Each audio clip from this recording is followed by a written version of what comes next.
In other news we're tracking for you, a bus has been hijacked in Orchids, north of Pretoria, reportedly by taxi drivers who are striking.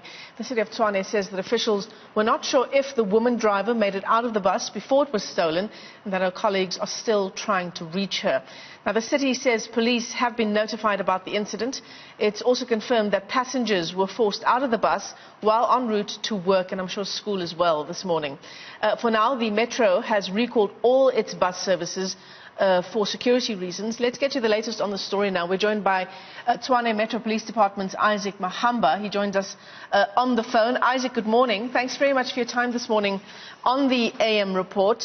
It's just a perfect storm for commuters this morning. First a taxi strike and now buses also recalled for safety reasons. Give us a sense of what you know happened this morning when this bus was hijacked. Good morning and good morning to your viewers as well. Yes, we can confirm that earlier on a bus was hijacked in Orchard area, just north of Pretoria. But we can safely say that we have since retrieved the bus and the lady concerned. She is in a safe hands. And yes, as a city, we are going to retrieve or stop operation of the buses for security reasons.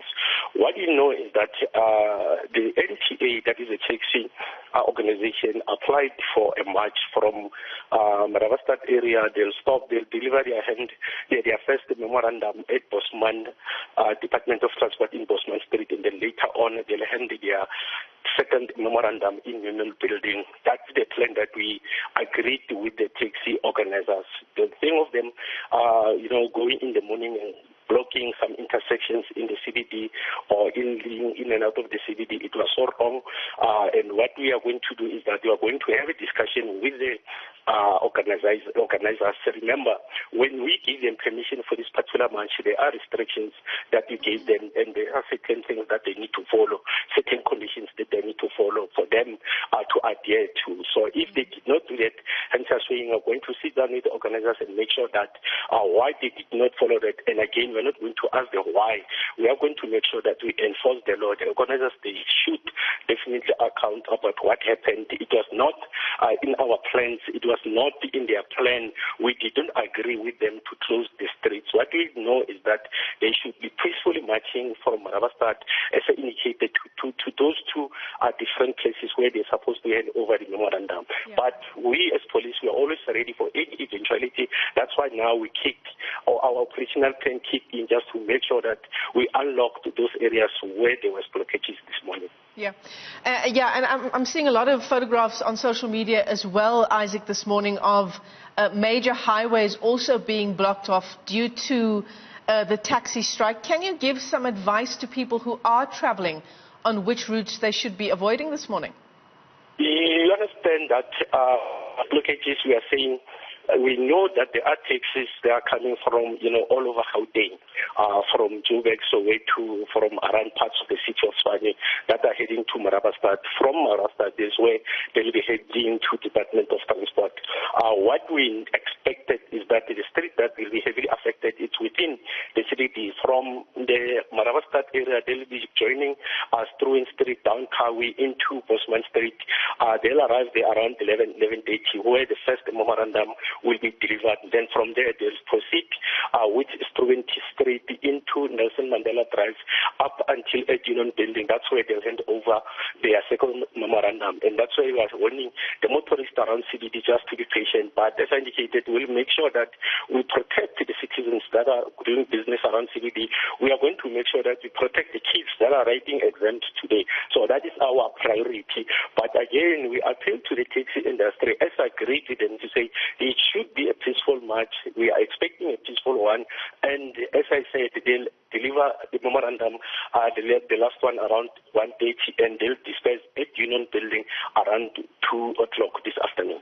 Sorry, Isaac, I heard you talk about matric pupils as well there, as we were talking about just this being a perfect storm for commuters. First, no taxis, now no buses as well. The buses are not able to stay on the roads for the purposes of getting matrics to school. That's, I'm sure, not a concession that can be made. It's unfortunate.